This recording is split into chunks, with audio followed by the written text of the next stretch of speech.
It's Friday, March 18th, 2022, and this is Gen Excelsior, the Mostly Marvel podcast.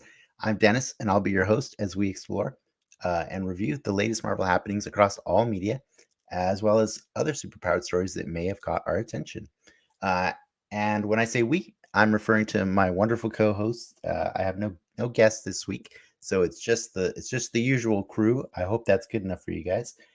First up, if you have music trivia needs, he's your guy to go to. It's Frank. Good old Norman Greenbaum all around. I you know what I love the most about our friendship is that phone call was me calling you, asking you who sings Spirit in the Sky. You gave me the answer. I said thanks, and then we hung up. And that was the end. That was the end of that conversation. Enough said. Enough said. That's why I love enough saids. There was a boss that I was fighting on Elden Rings, and it was the worst boss that I've ever encountered in any Souls game in the history of the Souls games. And you caught me after it killed me, and it killed me for like maybe the 100th time in like 2 hours. And you asked me that question, and that little bit of confidence pushed me above and made me kill that boss. Nice. It gave me the will I needed. Nice. I appreciate it. And as a reminder, I know this is probably more soapbox conversation, but that trivia night that we used to do together, there is one more night available next week. So let me know if you're down to do that. Yeah, I'll check before it ends. All right, let's get our other person out here, our other host. I'm pretty sure this time around he's happy to be done with finals. But let's check to make sure. It's our man behind the switches. It's Ricky. I passed. Nice. Right. Go me. Nice. Good job. Wasn't now you money can wasted. continue. Yeah, now I can do it like 6 more times. Nice. It's only not money wasted if it gets you more money later. Yeah, that's a big if. Yeah. All right. That's our endorsement for higher education. Yeah. I got yeah. What a glowing endorsement for higher education. Yes. I'm glad. Yes. It makes me want to go back to school again. Thanks, guys. Yeah. We did it, guys. We reached the children. We've saved them. Thank goodness. We saved them all. Well, did you guys have to want a little insight on the modern day learning? I have to download this crazy ass browser that I can't have any open windows, of course. Yes. And my webcam has to be turned on, and it has to physically see me and my hands. It's pretty crazy. Yeah. It has to see your hands? Mm-hmm. Before I start the test, I have to show my room. And then if I want to go to the bathroom, I have to literally raise my hand and say I want to go. It's a little weird. So is that to cut down on any Cyrano de Bergerac just hiding in the bushes, giving you the answers to the or test? checking your phone for answers? I guess. Your phone, yeah. Okay. So that's why you go to the bathroom and cheat in there. Yeah, you cheat in the bathroom. Yeah, obviously. Yeah. Obviously. Old school tricks never go out of style. You get a Dick Tracy watch, and then someone feeds you the answers. It's Den Excelsior. You get the highest endorsements for education right here. We'll tell you how to cheat, kids, for only $5.99. We'll talk about crimes. That's why people tune in here. Yeah, we admit to crimes all the time. Yeah. You guys definitely admit to crimes way more than I do. But that's what you get when you come on this show. Yeah. And so for anybody who is tuning in for the first time, I do have some formalities I want to get out of the way that I always do. And this is probably where people tune out and switch to another show, but I'll do it anyways. First up, as advertised, we will be putting a spotlight on 1990 Dick Tracy. But before we do that, Ricky's going to have some nerd news for us to discuss and a round of trivia that we like to call Contest of Champions. For those of you joining us live, don't be shy. We'll be checking the comments regularly. And if you can't get enough of us, you should visit patreon.com/denxmedia, where you can find a variety of creative offerings, including recent episodes of our live after show, The Soapbox. Patrons get exclusive access to chat with us live in the moment. But if that's not your thing, don't worry. We release it to the public the following week. So, you can watch it pre-recorded or taped, whatever. But yeah, that's all the boring stuff I got to get out of the way. And anybody who wants to chat with us about Dick Tracy, I know we got a line of people. I'm sure continuing the crime talk. Yeah, a lot of crime talk with Dick Tracy. It's probably Warren Beatty's just sitting in the chat like, talk about Warren Beatty. But I'll give you the chance that I like to give you guys every week before we move on to the other stuff, which is what you guys been up to this week. I'm pretty sure I know Frank's answer, what he's been nerding out on. Yeah. Probably still Elden Ring. You see the circles under my eyes? It's like a tree ring. Every circle is a different boss that I've beaten at like 4:00 at night. It was probably 4:00 when I beat one of the other bosses that was really hard. I told Dennis this morning. Yeah, this morning. Yeah. Oh man, that's gonna be an interesting soapbox tonight. Yeah, I've been doing a lot of cleanup in that game, and I'm almost done. I've got 2 more optional bosses, and then 4 more critical path bosses, and then I got to beat the game not only once, not twice, but thrice. Why? And then I'll have the platinum, and then I'm free to date other games, and then I'm free to hang out with Aloy, my girl Aloy. Okay. I don't know, maybe hang out with Tiny Tina. She got dropped pretty fast, man. Dude, yeah, big time. Yeah, that's pretty sad. Mm-hmm. It's all that facial hair.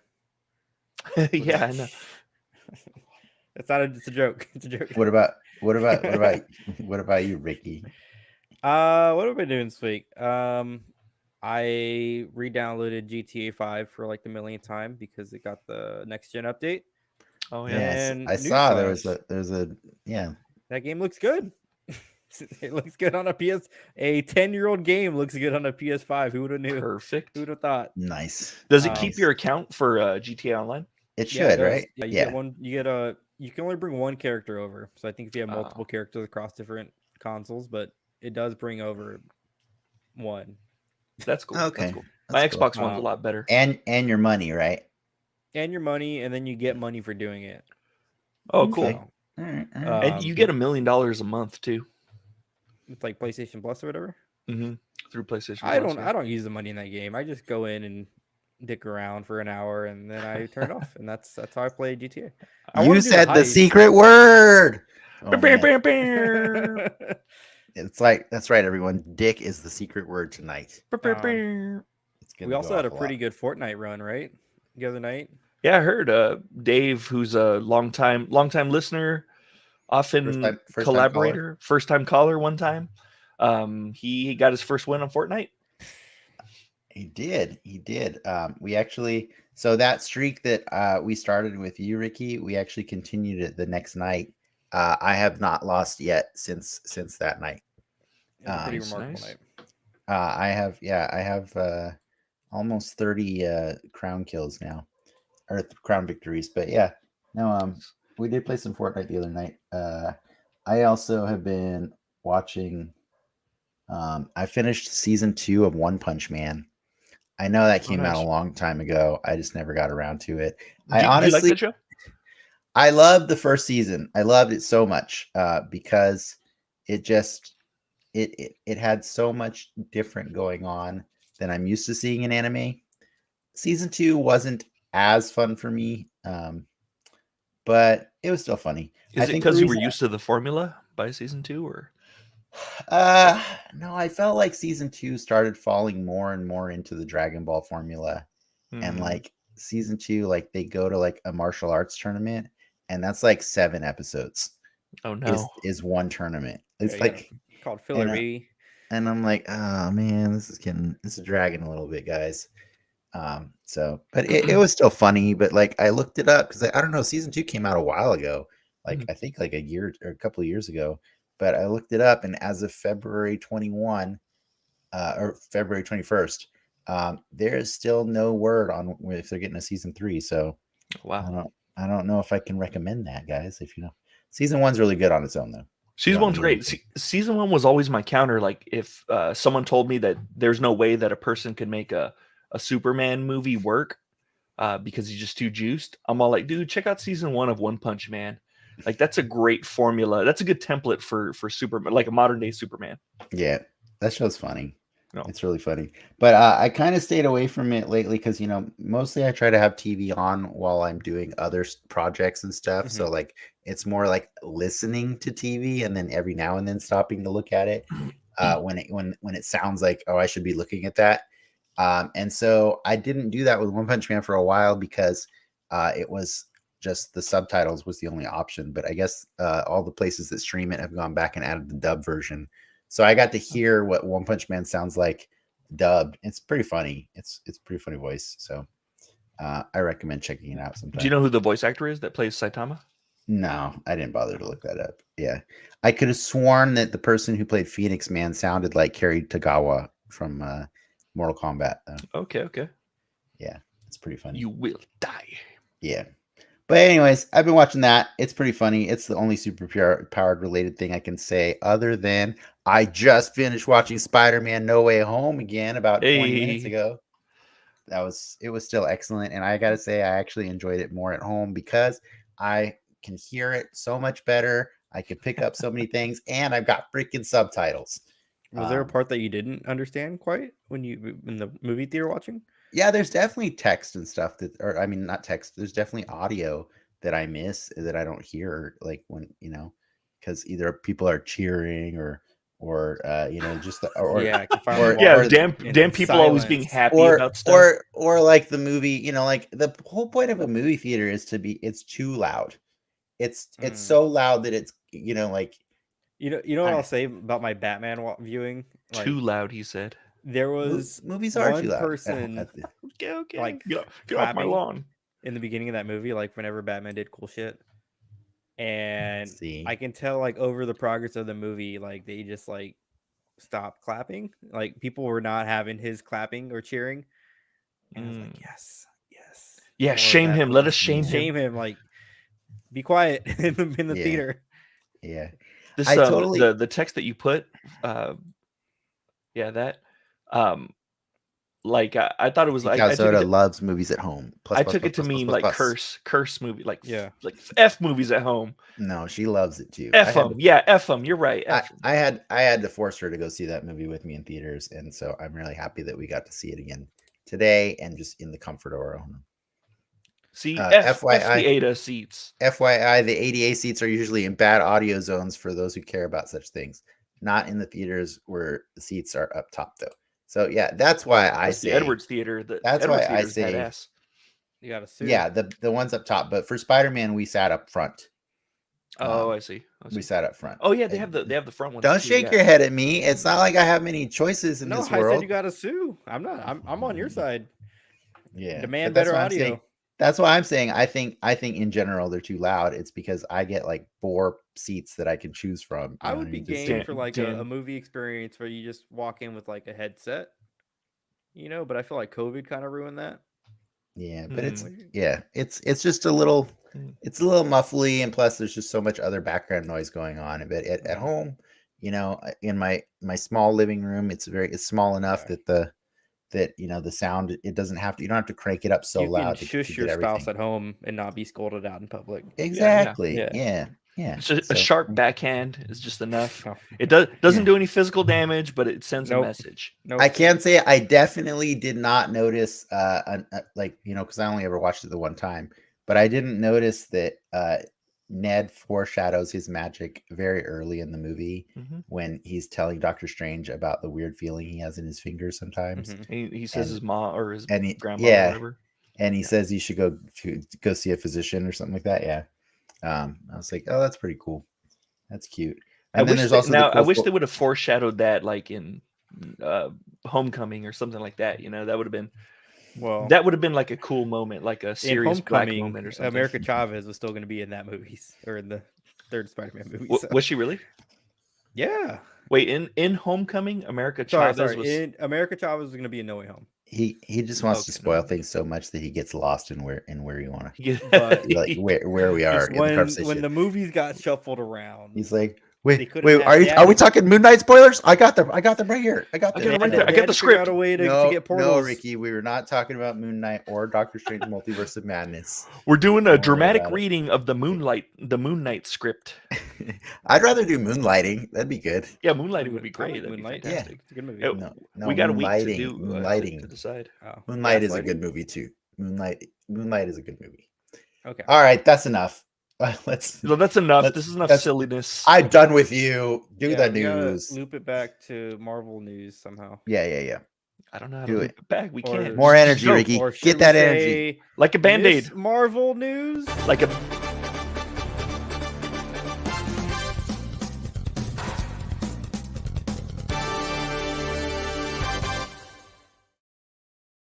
News music is way better Alright. than we deserve on this show. We got a wait. We got a trailer this week. Like a We band- did. We Not Black did. We Panther. got a trailer. I actually really loved it. I had that song stuck in my head all day. So All day. Oh, the weekend. Yeah, the weekend. Blinded by the light. we got our Woke first look up, at Revved, Miss revved Marvel. up, revved up like a deuce. Another Yeah. butter in the night. Miss Marvel, the show following Moon Knight, or the Disney Plus show following Moon Knight. That's cool that you found that cover. Premieres on June 8th. Discuss. I'm very happy. I really like Kamala Khan. I thought this trailer was awesome. We had a fun conversation with some other friends of ours, Frank included, who maybe were not quite as happy with the trailer as I was. So- but She has a different power set from what it looks like from the trailer from her traditional power set. but we talked about that like last year on the show, right? Yeah, we already knew. It's relevant yeah. now. At first, It's the conversation. So At we'll look first- up was which that Batman? episode. Batman We'll said look up something? we'll look up which episode that was, and we'll kindly ask that everybody goes back and watches that. Yeah, just go watch it. Sign up for our Patreon, and we will point you to that episode right away. But yes, We can't make that promise. to recap the argument that we had last year, Kamala Khan, aka Miss Marvel in the comic books, has stretchy powers after being exposed to the Terrigen Mists and revealing her latent inhuman powers. And it's cool, she can Mhm. shapeshift and stuff, and like she's basically can do all the things Mr. Fantastic can do, and maybe a little bit more here and there. And Dennis was stoked because he thought that Mr. Fantastic should be the first stretchy person in Marvel. He wanted the white guy to be the He first wanted, thing. At he wanted the something. white It's- man. okay, one, you don't even know that he's going to be white. He wanted the man. As a He wanted- reminder, he as a wanted- reminder, It's important. in another episode of this show, you decided it's okay for him to be black because his great grandson in the 31st century is black. Yep. And you're like, Yeah. and so then we had to teach you how genetics work. It's a whole other episode of the show. That was a long episode. We had Bill Nye on the show. It was really wild. Exactly. But anyways, Yeah, no, 23andMe. whatever it's called. my argument really is that Mr. Fantastic is the first and most famous stretchy person in the Marvel universe, and it just makes sense considering how costly and how previously bad those effects have been depicted on screen outside of the Incredibles. That I would rather I think there's a lot of anticipation to seeing it done well. And I would rather that it be done in the Fantastic Four. So if they have to reinterpret it, also because Inhumans was a total shit show, it was a shit show, and so we can't use Inhumans anymore. To give right? him the benefit of the doubt, her cosmic-y powers, I guess, would track more in line of Captain We don't- Marvel and Photon. We don't know that they're cosmic powers just because she said cosmic. Her glowing powers we look go. very similar to Your glow, yeah. the other Yeah. Marvels we have come across so far.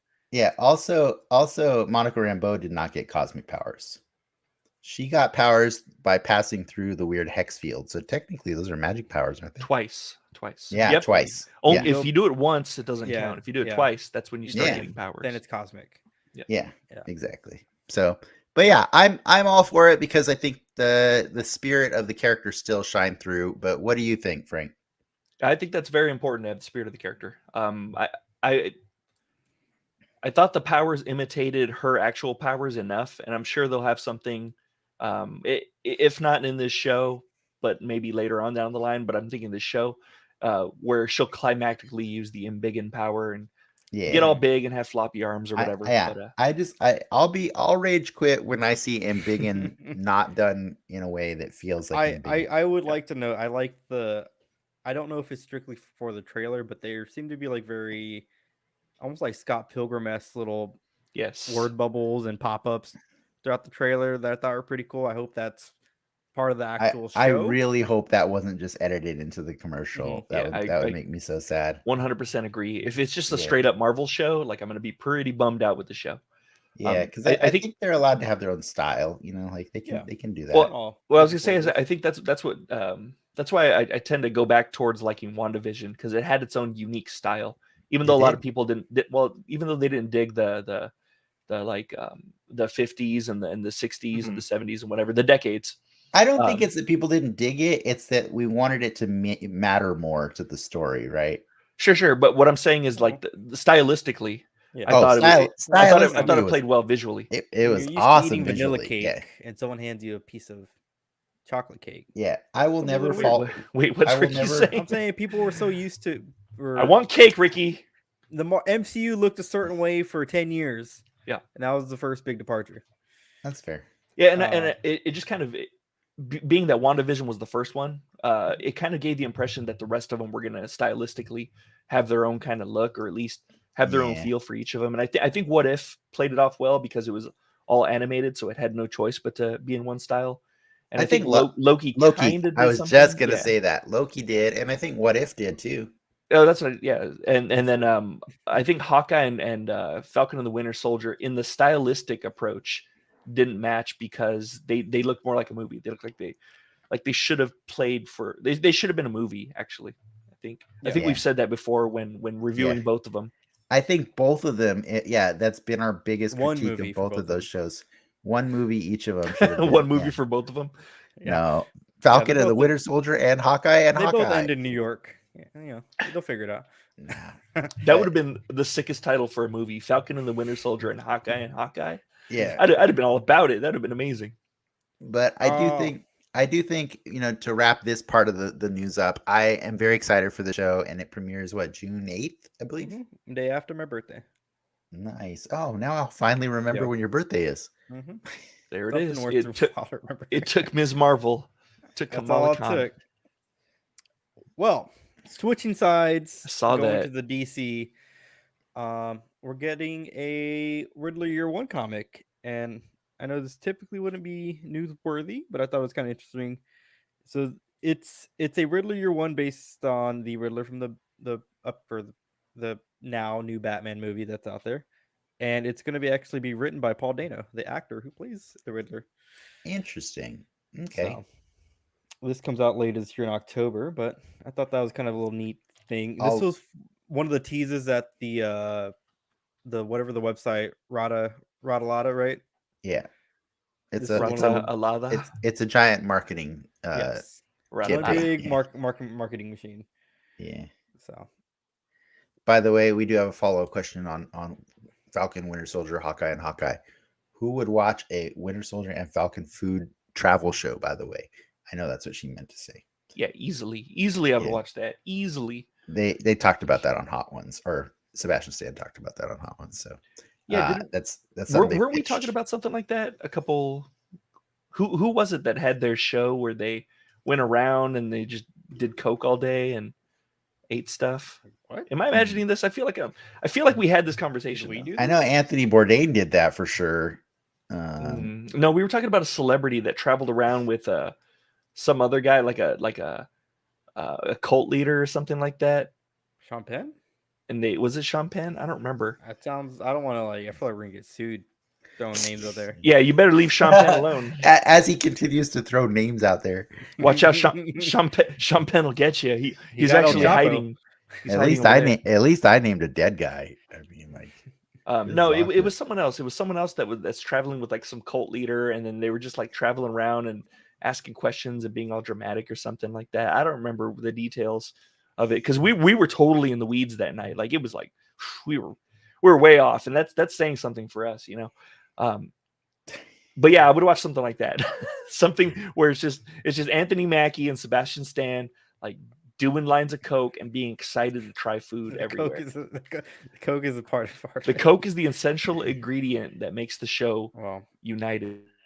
And every so often, it would be cool to have like a villain show up and do like a guess, like the villain's all intrinsically tied with like spicy or curry dishes, you know. That sounds borderline racist. No, I think it's more like rollist, like an Iron Man villain. Yeah. That's definitely racist. If it's an Iron Man villain. Yeah, if it's an Iron Man villain, yeah, you're definitely racist. It's going to be like some kind of like a Vietnamese dish or a Chinese dish. Anyway, let's move back up. Well, let's talk about more stuff Frank would want to watch. This little nugget. Yeah, there you go. There you go. Wow, sea cow soda right there. This Turkish Delight plus Zemo, first episode. I'm in. You son of a bitch, I'm in. This is Wayne T. Carr. He was the actor that was cast in the Snyderverse Justice League recut or whatever as Jon Stewart. He'd come out a few months ago saying that he shot some scenes for it, and today he dropped this little tidbit screenshot from that footage. And I know, Frank, you have a little bit of a soft spot for the Green Lantern, so I wanted you to give your thoughts on this live on air.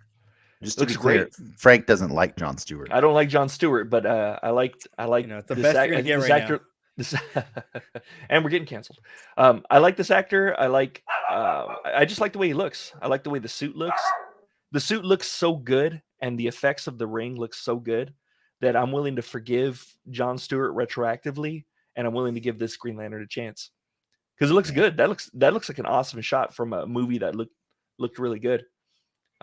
But sadly, I guess it's not to be. All right. I'm so tired of like how many different versions of this movie are we gonna get? Like they're gonna bring back the Suicide Squad watch. Like honestly, like why are any of these things still on the cutting room floor if we had to sit through 4 freaking hours of that movie? Like what? How is this on the cutting room floor? I don't understand. We need the 24-hour cut, and then we just do an endurance show. No. Well, I'm glad that was cool for you to see. I thought you were showing us a screenshot from like the TV show that is yet to be slated for schedule. That shit's never coming out. I'll admit that would have been cooler. But I do like that Green Lantern. I like the effects. I think it's cool, and the suit's good. I mean, the only live action point of reference, I guess, is the Ryan Reynolds one. Is that all we have? That's live action. Yeah, that's the only one you got. Unless you want the weird, I saw the Green Lantern at Six Flags once. Weird one that fought Darkseid. Oh yeah. That's right. Yeah, the one that got wrecked. Yeah. We need better Green Lantern representation across the DCEU. But the Ryan Reynolds one, you get a lot to choose from. You get Tamura Morrison. You get Taika Waititi. Oh, that's fantastic already. You get Michael Clark Duncan. Yeah. That's actually unironically a good one. I think that's well cast. Jeffrey Rush as Kilowog. Kilowog was probably the best part of that whole movie. Yeah, Kilowog was great. Yeah, I did like can't even think of his name. Sinestra. I like Sinestra. I thought that was good. I forget that actor's name. The dude from Kingsman, Merlin. Tony Strong. Mark Strong. Mark Strong. Yeah, Mark Strong. That's right. Yeah, that guy was great. I think he was fantastic as Sinestro. I think it should have been a movie about Sinestro. Shazam. He was great in Shazam too. Yeah, he was great in Kingsman, but not the King's Man. But not he's not in that one. I saw it. What's funny? I was looking at the IMDb in the Kingsman because I wanted to see who played Rasputin, and but I happened to see it's the Lizard. It's the Lizard, yeah. But I happened to see in the credits that Mark Strong was listed. Oh God! And I'm all like, Mark Strong's in the King's Man, and I don't remember seeing him anywhere. He might have been at the very end. Maybe. Yeah, I don't know. Wherever he is, I don't know where he's at. Ricky, you got any more news for us? My bad. Oh, nice. Don't say you're bad. It's fine. My bad. Okay, fine. You're bad. All right. We had one piece of Marvel Legends news this week, and it was quite surprising, actually. It came out of nowhere. I did not know this was coming, but yesterday, an Amazon exclusive 2-pack celebrating the 60th anniversary of Spider-Man went up for pre-order. It's a box set of Silk, aka Cindy Moon, and Dr. Octopus, aka Dr. Otto Octavius, aka Dew Cock. Oh wait, that was the typo, right? That's the typo. Dew Cock. Yeah. But yeah, Frank, did you end up picking this up? I didn't. That's the only one I didn't pick up. I didn't think it was gonna be that good, but then now that I see it, I'm like, you know what's funny is I have a Doc Ock and I have 2 Silks, but this is actually, if you look really closely, it's an entirely new Silk. What's different about this one? It's an entirely different body. Definitely the chest looks a little different. It is the body that they use for Shriek, who is slightly shorter, but also comes with all pinless tech. So there's actually no visible pins on her at all on the joints. And it's like one of the first female bodies that they're going to be using from now on that has double jointed elbows. So she can actually do spidery poses like, you know, like a spider person should be doing. And then they gave her a shorter haircut, which is more representative of the current comics because she's got shorter hair. And I actually think that's awesome because long hair on action figures sucks because it's molded plastic and it means you can't pose their heads in a lot of different ways unless it's a ponytail, I guess. So I was pretty happy to see this one. At first glance, I was like, oh my God, another Silk. But then I was like, oh, okay, they're using a different body. That's pretty cool. You just justified your purchase. She's cool. Well, also that Doc Ock face is awesome. Do the glasses come off? I don't know, but that's an entirely new head sculpt for both of them, and they've got he's got new hands as well. I should let everybody know that Hasbro has already confirmed. Sadly, there's not bendy wire in those tentacles. No. All right, I'm glad that I didn't buy it then. Next year's release. Those are sculpted. It's something to do with the length of them. They're too short for safety standards to include bendy wire in them, something like that. That's what they've said before. For safety standards? Yeah. Yeah, don't put it. Don't swallow it. Don't swallow. Yeah. There's it could save your life if they were bigger, though. You would think. Yeah, I know. Just make them longer. That's the solution, right? But just so you know, there is a fun little hack that tons of collectors have online, where you can go and buy 4 of these little like $4 bendable lights. They're little desk lamps. Oh yeah. And they totally like convert those into Doc Ock tentacles, and it looks amazing. Nice. That's cool. Yeah. So, do they keep those claws that come with the toy? Yep. Okay. Those on the top. Those pop right off of that toy. Actually, they pop right off. You can swallow those separately. Yeah. Yeah. Swallow them separately. Yeah. Those pop right off, and they perfectly fit on the specific bending wires. So it's like what, $16 to buy them, and then you got to get some screws and stuff at Home Depot, and you're good to go. Yeah, it's like a $20 mod. Honestly, it's not bad. I also like the fat Doc Ock. That's pretty cool. It's better than like a City of Heroes character when you had to work your ass off to get a fat character. That was one of the hardest things about rewatching the old Spider-Man cartoon from the 90s is like he has got a 6-pack and I can't handle that, dude. I can't. Yeah. I don't want a Doc Ock with a 6-pack. Mad scientist, right? He has probably like the ab machine. That's a leap right there. Right. If you're like super smart and you're doing like body hack stuff, like abs are like the first thing you do. Yeah. Is that what that works? Abs and like shoulder pads, like gold shoulder pads? Yeah. I couldn't tell you. Step 1. So abs are first, shoulder pads are second, but not that Riri ass haircut. Yeah, no. Okay. Yeah. Got it. But yeah, for anybody who's curious, this year, all year long, is the 60th anniversary of Spider-Man, and Hasbro and Marvel have every intention of taking all your money for it. So they will be secretly just dropping new merch all year long to celebrate. And I know there's a lot of different stuff that's rumored. I know people definitely want more figures associated with Spider-Man No Way Home towards the latter half of the movie, which there are no toys of. Did you guys do that Marvel Unlimited Beyond Amazing 60 Years of Spider-Man? I did. That's what I was going to talk about. Yeah, cool. Oh, I don't. Oh, I Was signed it- up for it and I didn't watch it. Oh, you didn't go? Well, they have a recording of it. Oh, was it something we were invited to? Yeah, it was like an online. But I totally got missed my that free email. NFT, baby. Yeah, same here. Which one did you get? I got Hammerhead. I got the spider buggy. Right? Is that the same one? Oh, what? That's the cool. first appearance. It's so fucking dumb. No, that's cool. That's you awesome. open up like you can like read. It's like a Marvel Unlimited comic. Like you can open up in the whatever app. Yeah. But then like you can like view your NFT, and it's like an AR experience where you just like see a big ass comic on the floor and you flip through the pages. Yeah. It's so dumb. You can put it wherever you want. I tried to put it on the wall, but it wouldn't let me. I don't know why. Let me read my comic on the wall, damn it. So When were you guys invited to this thing? It's like Say a week say ago. what? Oh, a week ago. Yeah. No, it wasn't a week ago. It was this week. It was on. No, but like the sign up was. When was the invite? It was like 2 or 3 weeks ago. I could. Oh, I see it. It was weeks ago. It was March 2nd. You only get the email if you actually read comics, Dennis. So yeah, you gotta start reading comics, Dennis. No, I read comics. I got the email. I just the problem whoa, is no need to get defensive, Dennis. Yeah. No need to get my unlimited stuff goes to a specific folder that I just don't have to. I don't look. Is in it all the is it time. the trash? The trash No, folder? it's not, The it's spam not the folder? trash. It's not the trash. But Oh, cool. that's I all the can news still- I got. I can still register.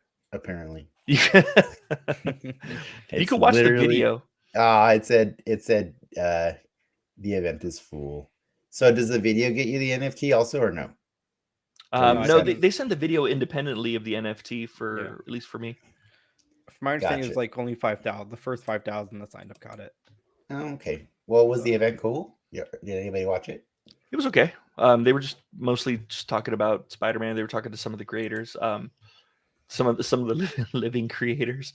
But when I put it on, I got hit with a bunch of work stuff that was like super important, and it was sitting there on my desktop on mute, and I'm just like, I want to be with you, and then I'm just dealing with a bunch of work crap on my work monitors. So Yeah, it was kind of a bust.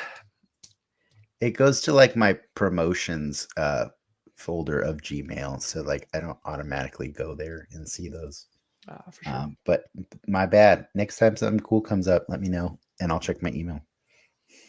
I meant to let you guys know, but I figured like it would be one of those things where Dennis would be like, I already knew that, idiot. Why are you telling me this, stupid? Because I say that all the time. You don't say those exact words, but that's you that's feel the tone. them. You That's feel the- them. Yeah, that's the tone I feel. Yeah. That's fair. That's fair. All right. Well, just so before we move on to the next part, I just want to shout out to Ian, who is in the audience as well, who had something to say about the Green Lantern. Hey, Ian. And he said, just give me a Green Lantern with Larfleeze as the villain. And then what? Then you can die? I don't Just give it to him. He's Larfleeze. Just do it. Who's that? He's just making demands. Just do it. That's the lantern of that's the orange lantern. The Avarice Lantern. The of Tang Lantern? Greed. He is a fantastic villain just because he's just like a mechanism for greed, and that's all he is. He's pretty awesome. Yeah, he's pretty cool. I've never read the story that you wanted me to read, Frank, but I have watched the entire season of the Green Lantern animated series. Oh, the new one? The new one? I mean, it's new- like 10 years old, probably, Yeah. or 12 to That's 15 pretty years new. old, something like that. 10 or That's 15 not years that's old. not the newest one. That's like the newest one, right? Yeah. Yeah, But it's the one that's done in 3D, Yeah. like CG animation, but it's still in the style of all the other Like the DC style of anime- Unlimited and stuff. and Superman and Batman and stuff. Yeah. Yeah, it's cool. And Larfleeze is definitely in that show. They do all the colors of the rings. Yeah, he's great. He's like a Gollum, but like Yep. with a power ring, I guess. Yeah. He's pretty cool. Anyways, Interesting villain. But if there's one Green Lantern comic I would want you to read is the Alan. There's an Alan Moore collection, the one that first talks about the Darkest Night. I think that's the one that, if there's one that you should read, I think that's it. all right. Okay. Maybe I'll try and find it when I go to WonderCon in a couple of weeks. Oh, Yeah. yeah. Are you guys both going? Did you guys decide on that? I can only go if Dennis goes, so- I'll ultimately decide in 2 weeks when it actually happens, but I am leaning more and more towards it as I keep seeing the world opening up again, and like I have friends talking about how like they're all going back to work and in like without masks on and stuff like that, and it's like, all right, fine, maybe I'll give in to your peer pressure. I did put up with like 2 years of this crap, so I would hope that it was for something. You know what I mean? So I do feel like a celebration is in order soon. So no I'm better definitely place to celebrate than WonderCon. I'm definitely leaning towards it. Well, I mean, it's just because like my wife and I have been planning all kinds of fun, like what kind of fun things do we want to do, like because like we have a lot of flexibility during the week, so we like trying to go to like really what places that would be popular on the weekends, but during the middle of the week. And so we were like, we should go to the zoo, and I'm like, I really used to like the zoo, but and then I'm like, well, is that really a but? Like, is COVID really a big deal at the zoo? I mean, it's outdoors, you know Wide what I mean? open. Like, It's yeah, pretty you're good. just staring at animals, and I was like, yeah. If So you I'm touch the animals, that's where the problems start happening. yeah, especially the bats. Don't make food out of the mess with them. bats. Don't Yeah, eat one. no. Don't lick one. Yeah. Wild Animal Park's probably even better because it's wider open. Yeah, exactly. So I think we're giving ourselves a few weeks to like ease into reintegrating into society. So we'll see. Yeah.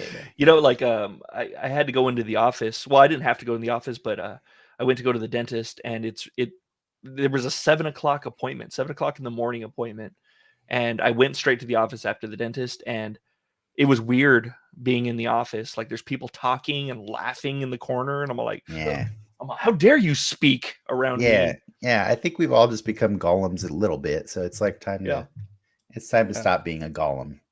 So there was a couple people that left the job, and I went to their desks and pilfered like their work tech, like their monitors and stuff, just to make my own work life a little more comfortable in the office. But to be clear, I don't have to go in until next month, and even then, it's only going to be like maybe once a week to get acclimated. I suspect it's just to justify them having the office. Or to get acclimated. Jeez, Frank, you're so stupid. You should have known that. Yeah, there you go. See, do you see? That's proof. Here at Denix Media, we live in shame. Yes, we do. So, Ricky, speaking of shame, I heard you got a game for us this week. Yeah, I shamefully stole Frank's game. Let's play it.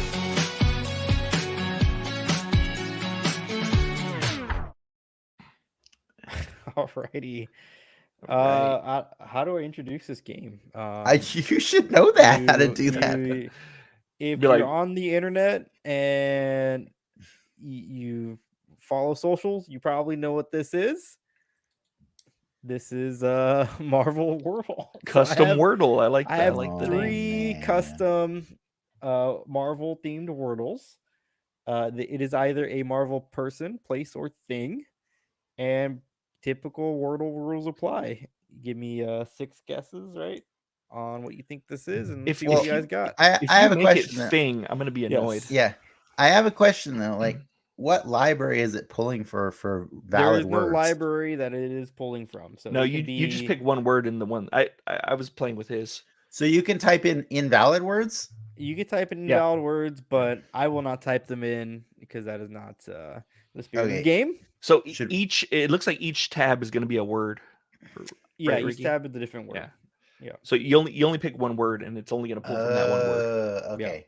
Yeah. So we have to use. So we need to do Marvel, just Marvel guesses, right? Like it's all Marvel. No pee pee poo poo. And so I guess you're typing for us. I'll be typing for you. So you guys can correct the spelling for me if I F that up. I mean, so my rules for Wordle, Frank, is I like to start with later. Because it uses 5 of the most popular letters. So let's think of characters that the first one is a 5-letter word. Later and Sonic are the 2 best words to use to start Wordle. So don't enter it. I'm not going to enter it. Is that what you want? No. We're just trying to back. We're trying. Wait, hold on. We're trying to reverse engineer 2 good like words using the letters from Later and Sonic. I was gonna say let's take that back. If Ricky allows it, using Later and Sonic would really help us out, get a head start on which character. Well, I'm sure there's somebody named Sonic, or you know what? Icons. Yeah, icons. Icons. Type icons. Typing icons. None. Nothing, huh? Oh my god. I don't think I remember. Okay, I remember what this one is. Then later is looking pretty good right now, right? Or we could put alter so that we sound a little bit more alter superhero-y. Yeah. Alter? Yeah, because Peter Parker got his genes altered. Yeah, he got altered. He went to the tailor and got them altered. All right. Yeah, there we go. All right. We're off to. You got one slot, one position, the L in the second letter, and the A and an E somewhere. An A and an E confirmed. Mm-hmm. So now we've gotten rid of some really useful letters. So I'm gonna guess there's probably not. There might be one more vowel left. It's either a U or a Y, but maybe not even a vowel. Oh, I remember what this one is. Okay. Oh, he remembers. Good. Good thing. If the E is in the first spot, then we're looking at somebody who's like L. So maybe No, it's not electro because we doesn't fit. That's what I would have thought. It doesn't fit. Mm-hmm. What about Electra? I'm just kidding. That one works. I don't know how that works, but it works. It works. Oof. Oh, I forgot. It doesn't have to be a person. It could be a place or a thing. Place or thing. Yeah.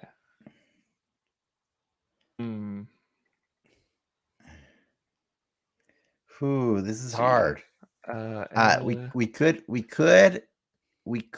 eliminate more letters by using the third backup word, which is like bumpy, to describe the ever-loving blue-eyed thing. Yeah. Bumpy. Like that? Bumpy? Yeah. Yep. Oh yeah. It's gonna be black. So now it's Blaze, as in Johnny Blaze. It's Blade. It's Blade, guys. Oh, Blade. Why did I think Blaze? Why did look at that? We did it. Yeah, why did I go to Blaze immediately? I'm on Johnny Blaze, obviously. And I just showed everyone in the world how to cheat at Wordle. Later, Sonic Bumpy. Later, Sonic Bumpy. We got another one. That's kind of what made me stop playing Wordle, to be honest. Because there's formulas. Yeah, because once we broke it down, like we were done. Well, these are longer ones. These are this is a 6-letter word. That's cool. I didn't know that one allowed you to alter the letters. Mm-hmm. Okay, so this one, breaking tradition here. So Slater is a really popular Marvel character that I can't remember what issue he first appeared in. Yeah, AC Slater. I'm making this shit up. Slater Onyx. Can't think of a 6-letter Marvel character name.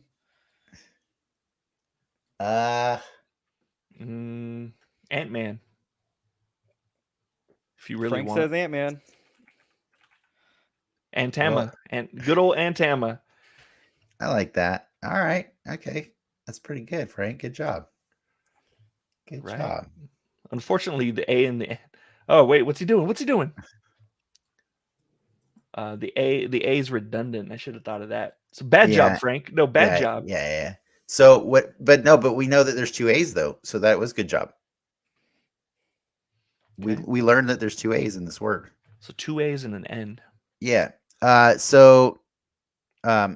What I'm seeing here is the very popular villain Santa's. No. It's Santa's. That's not because of the T. The T it can't be. Son of Satan. No, that's not it. Ricky wouldn't even know that character anyways. Who are we kidding? Son of Satan. I had Wikipedia access. Yeah, that doesn't mean you know the character. Okay, so but we know it's not man. And it's not man. That actually eliminates a lot. That knocks out a whole lot of them. That knocks out a lot. It can't be like Falcon. It can't be Vision. It can't be Gambit. What am I saying? Yeah, what are you saying? What am I saying? I was on a roll for a second. It's not going to be any one syllable word either. No 1-syllable words. You don't think so? No, there's too many letters. You can't have. There's very few letters or words that can be 1 syllable and 6 letters. But I trust Ricky to find those words. You shouldn't trust Ricky ever with anything. Yep, trust me. Actually, that's fair. That's very fair. I'm not hearing guesses. I know, Oh, and I'm yeah. not getting any guesses from the audience either, and that's killing me right now. Yeah, we're trying to stall for audience time. We want to help the audience help us. I've got it. It's Giant Man. Dang it, this is hard. Let's see. So the last one was Blade. So see, he's not even afraid to use non-MCU stuff. He's just like, F it, I'll do whatever I want. Well, that's an Blade's MCU thing. MCU technically. Yeah. I feel like that's Ricky true. would That's argue that Blade's MCU. That's He is. true, He I was guess. in an MCU movie already. See, yeah, exactly. How's that? That's- It's not an argument. It's That's fair. it's a He's not fact. credited. There's Statement no one of fact. credited. No one's credited as Blade in that movie. Okay. Yeah, but that's not the argument Ricky would take on it. Mm. Okay. Cage, no. Luke. That N is really throwing you off there, Frank. It is. It is big time. It's weird. It's only weird because the N is yellow on that side, but then the other N is not yellow. So there's only one N. Is that what I'm led to believe here? Yes, that's what you're led to believe. You can't have two ends. And it doesn't start with an A, so it's not. So it's Bantman. It could be. You guys suck at guessing. What Balder is Balder? Baldar. No N. No N. No, that's not even how you spell Balder, by the way. Yeah, isn't it with an A? Isn't it with a U? Voltour, the good old Voltour. Is it Balder with a U? Baul? Okay, well, it's probably not going to be him. 6-letter words. It's hard. It's hard with 6 letters. It's too hard, Ricky. You don't understand our process for Wordle. This is not. Do you play Wordle, Ricky? I do play Wordle. And are you done playing Wordle in 5 seconds? All Ricky had to do was give us a 6-letter Wordle, and then it just messes up our entire flow. I ruined you guys. Like you guys are going to have to cut this segment short. You changed the game, Ricky. Yeah. How about let's just switch. Let's switch gears for a second, and let's Black Panther. Black Panther. Do Chunky. Okay. Chunky Cole Medina. Oh my God. All right. Okay, no N in that position either. Yeah. So Nantman. We haven't tried the O and the I, by the way. Oh, Ointman? Ointlet Man? Namora? Person, No. Place or thing. Think. Oh my God! No, You don't even know what. Oh my God! In your own puzzle. That's the worst. If It's New not York, my job. It's not my job to know what fits. It's not job to know the answer. What about Empire? Empire as an Empire State. Empire. Oh my. All right, there we go. There's an R. Okay, there's an R. Rant Man. It could be. Holy crap, Ricky! This is the hardest thing. What a good game, though. Why are you typing Falcon? Why are you typing Falcon? I'm just typing stuff that'll fit in there. Falkman. The Falcon Islands. I think there's a reason he said person, place, or thing, because it's probably not a person this time. Maybe it's damn, that makes us that. Yeah, exactly. Oh wait, hold on a second. Don't do that. There's an N. There's got to be an N. See, the worst part is he just keeps typing. If this is how he plays Wordle, he's the worst. I'm not putting enter. It could be NASCAR. What's your Wordle streak, by the way, Ricky? I think it's like 6 is the most I've gotten. We play it at work. All right, gotcha. Now I know your process. NASCAR, Ronan the Accuser. I Runaway. With shoot. Wait. Ronan was so close. Runaway doesn't fit. Russian. It's no fun. It's too All many. right. It's too many. Hold on a second. It is fun. Wait, Sandman? No. Yeah, no man. Xandar. He typed Xandar. Did Xandar work? No, X. No, there's no X-A-N. Oh yeah, Xandar could work. Let's go typing Xandar. it, but I can't tell if he's cheating or if he's showing us answers. Ricky gave us the answer He's to help showing us the out. answers. I had to. You guys are killing me. That's what I was saying. have- Like I was thinking that a person, place, or thing, you wouldn't do a person each and every time, but now it could be anyone's. I have one more. If you guys are Ugh. up for it, but this one's a 7-letter wordle. Type shocker. Shocker. Just type shocker.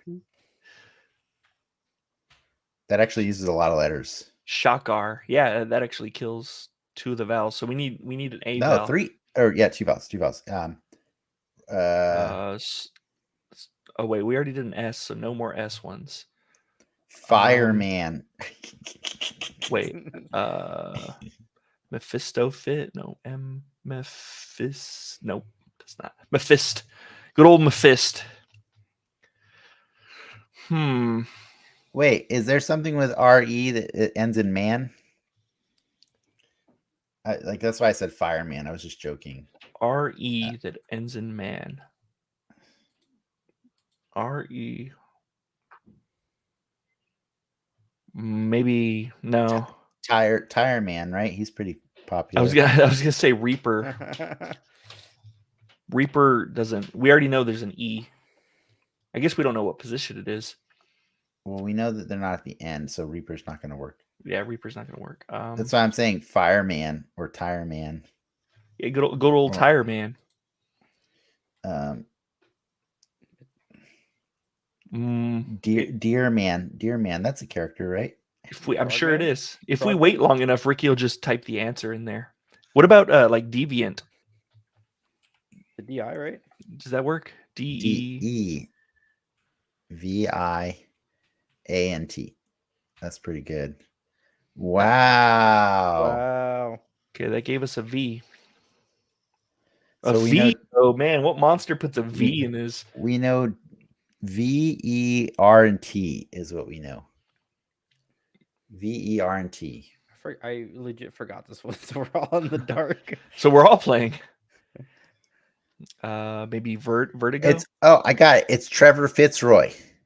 Trevor Fitzroy. You got it. You don't even have to bother putting it in. We know that it's a win. Man, Vertigo? Vertigo is what I was saying, yeah. No, because we already got the O. We already did the O and the I. You're right. I'm stupid. But it did give us the V in the Vulture. Vulture. Yeah. That's why he was typing Vulture earlier.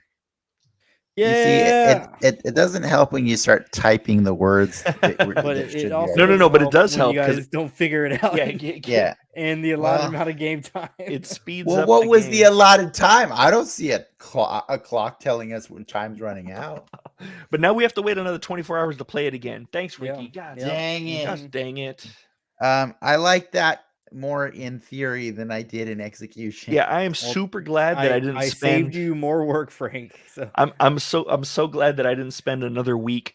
I'm bummed our audience was just silent during that whole section and didn't help us with ideas. They just wanted to watch us suffer. Well. Like this is their revenge. They did. That's right. Well, you know what? Now it's time we make you suffer because now we're going to talk about Dick Tracy. Let's do it. I didn't get the thing ready. Oh, wait.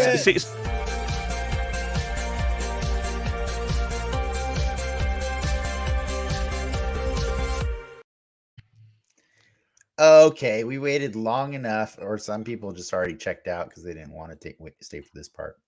But yeah, it's time to put a spotlight on Dick Tracy from 1990, and surprisingly, directed by Warren Beatty. That I did not remember when I was a 12-year-old produced. Yeah, I remember seeing that at the very beginning. A Warren Beatty film. Yeah, so for anybody who doesn't remember this movie or has never heard of it, it's based on the comic strip detective that actually was started in 1931, and he finds his life vastly complicated when Breathless Mahoney, played by Madonna, makes advances towards him while he is trying to battle Big Boy Caprice's united mob. And Big Boy Caprice is played by Al Pacino, and that mob is filled with the most star-studded, underutilized cast of characters ever. Oh my goodness. Just to be clear, though, just in case we may sound sometimes like we're joking about this movie or whatever, This movie won 3 Oscars. Did it really?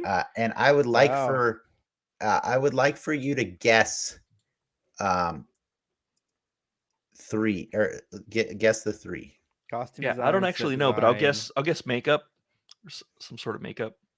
and something Probably for the music. Makeup, VFX, and score, I would say.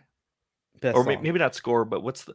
Because I saw that Soundheim did original music for it, and he did. He's the one that, or we talked about him last week when we were talking about West Side Story. He did West Side Story and Sweeney Todd.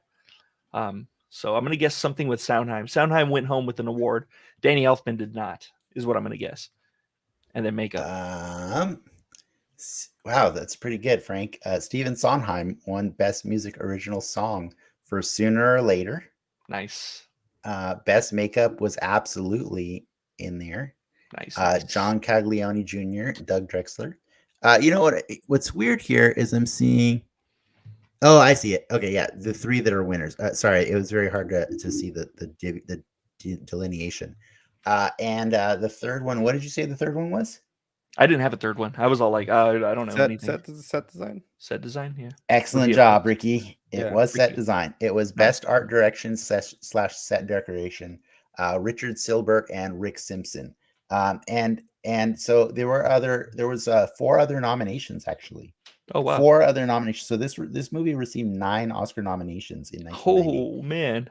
Which I think might be the most I've ever heard of for a superhero movie getting, or a comic book movie. Best actor in a supporting role, Al Pacino. Yeah. Best cinematography, best costume design, which that was amazing. Yep. Dude, even if it was all really just jackets, really big jackets. Yeah, just pick a color. That's your color. You're the Riddler.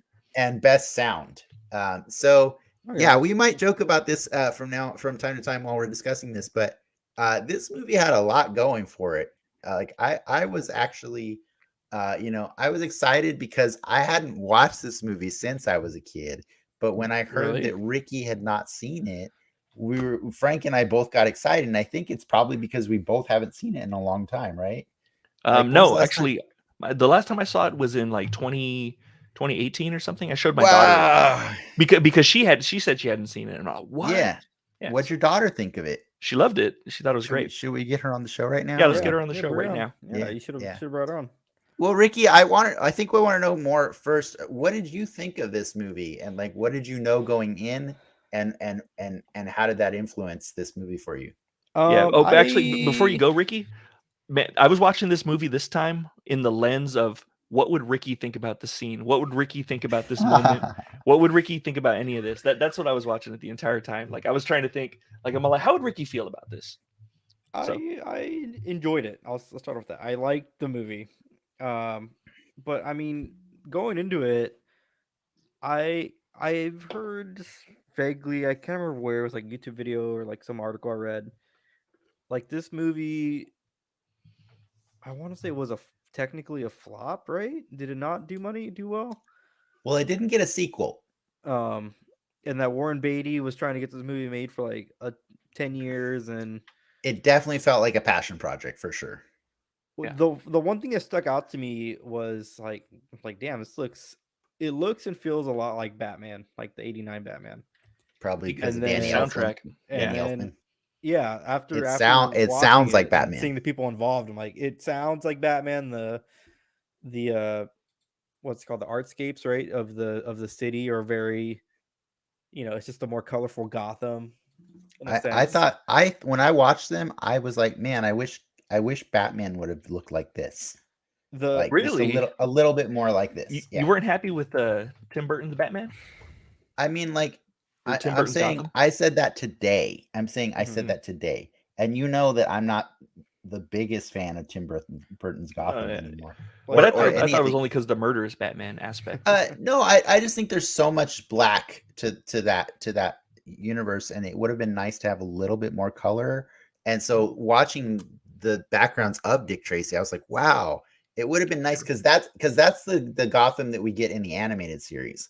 is a little bit more color, you know what I mean? Yeah. But still that dark That broodiness to gothic. It it. still has the cathedrals Yeah, and stuff. exactly. Well, Do you get what the I'm color saying? It's palette a, of this movie. we can't hold it to the standard of Batman the Animated Series, because that's just that wins in almost every aspect of. No, but I'm saying that series was largely based off of the movie, like tonally, but like and they just added more color to it. You know what I mean? Like, yeah. No, but the color palette in this, there was just like an oversaturation to everything that it looked like a comic strip. Like the greens and the yellows and the reds, like there was just a richness to it all that I thought was really cool. Like it came off as cheesy in the screenshots that I've seen, but watching it in action, I kind of really fell for it. Like it was really neat.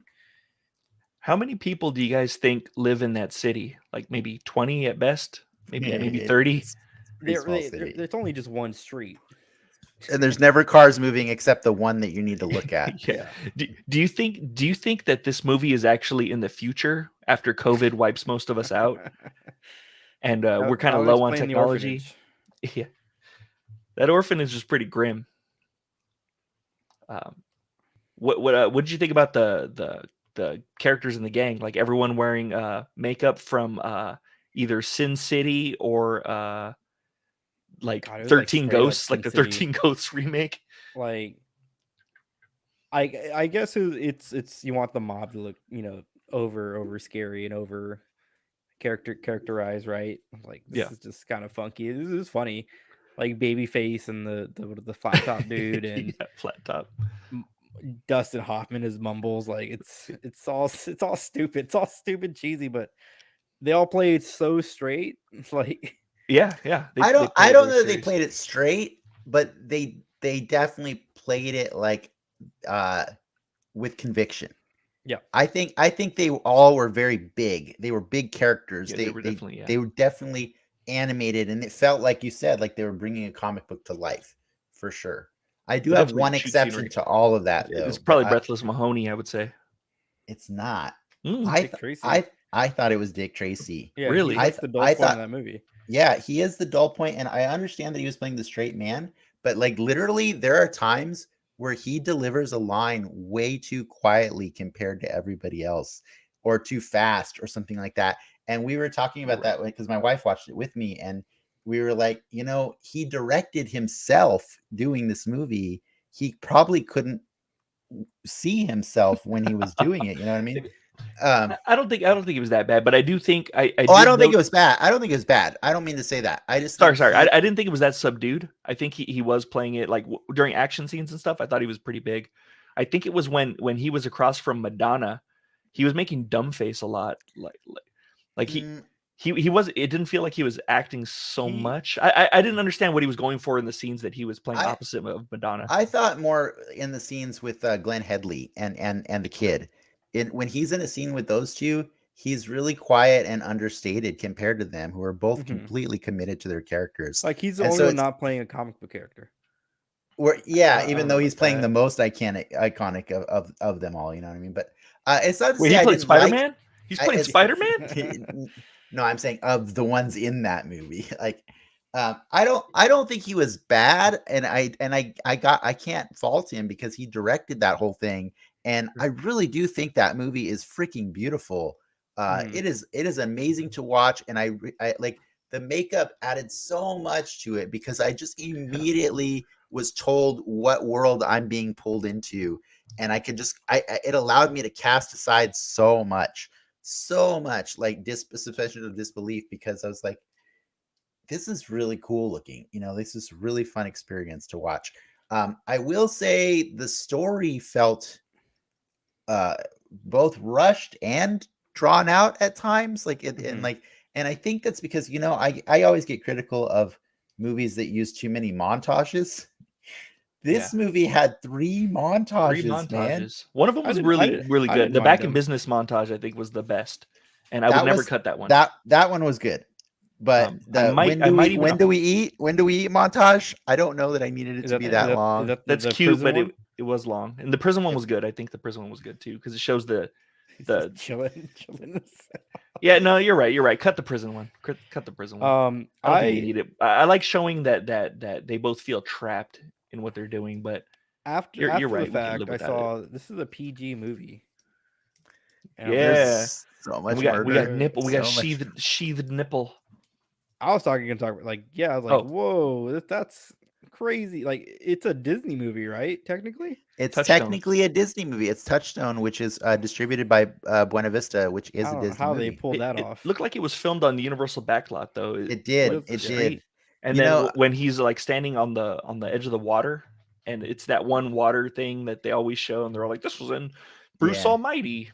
Yeah, I definitely caught some Universal Studios in there with just some bright yellow like facades put on top of buildings. Yeah. Yep. Fun fact, back to what you were just mentioning, Ricky. Apparently, Warren Beatty has confirmed that a 2 hour and 15-minute version of this film exists. He confirmed that in 2002. He was apparently forced to cut the film to the current 1 hour and 45-minute version at the insistence of then chairman of Walt Disney Pictures, Jeffrey Katzenberg, prior to release. Wow. So Disney had the final call on that movie, regardless of whether or not they wanted to take credit for it. And by the way, when I started watching the movie, because I rented it to watch it, when I started watching it and it immediately said Touchdown, I was like, wait. Did I just pay money for something I could have watched on Disney Plus? Exactly. I did the same thing. And then I stopped and I went back to Disney Plus and it's not there. And I'm like, now why? they got the mature content rating.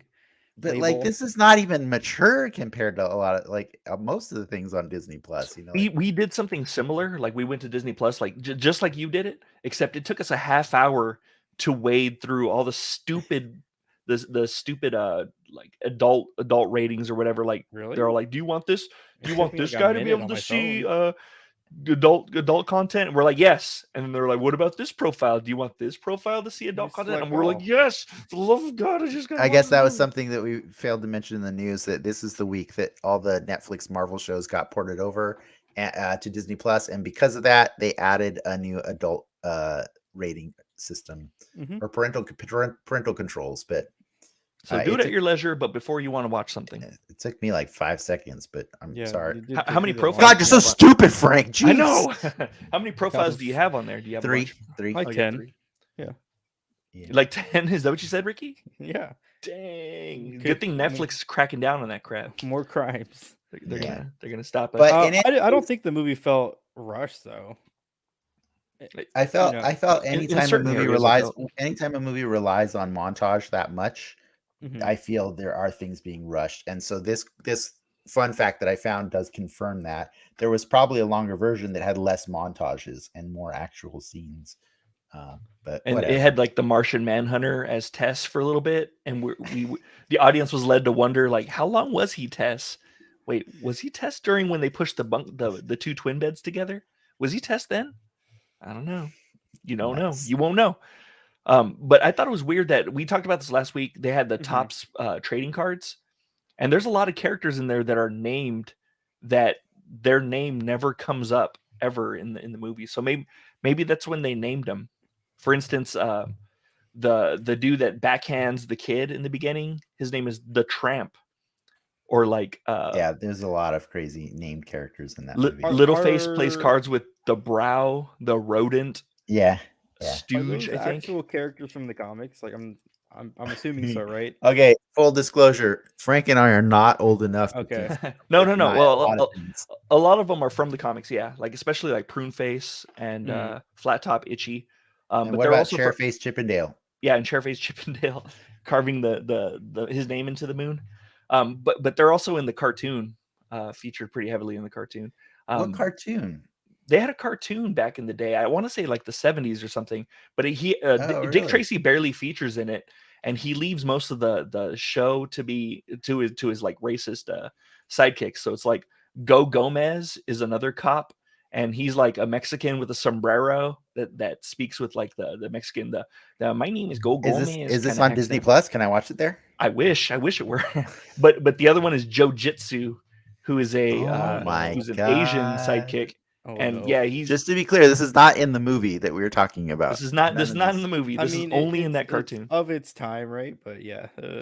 Yeah, but Dick Tracy's all like, "Hey, I need you guys to do some shit," and then like Joe Jitsu and Go Gomez spring into action and be racist as hell. You know what's funny about that is you kind of hit the nail on the head. Why I'm okay with one of my biggest gripes about the movie not coming to fruition. I noticed after I was done watching it, from the perspective of somebody in 2022, there was no people of color in that movie at all, man. Like just zero, like zero. It's just a whole lot of white people. And I realized, I was like, is that a good thing, or would it have been so much worse if they tried? And then now that you said that, Frank, and now I'm like, okay, it's probably better they didn't try. I'm not sure which one's kid or play, but did you want one of them to be flat top? Did you? I think it's kid. I think it's kid. Yeah. Do you want kid to be flat top or Will Smith or someone? No.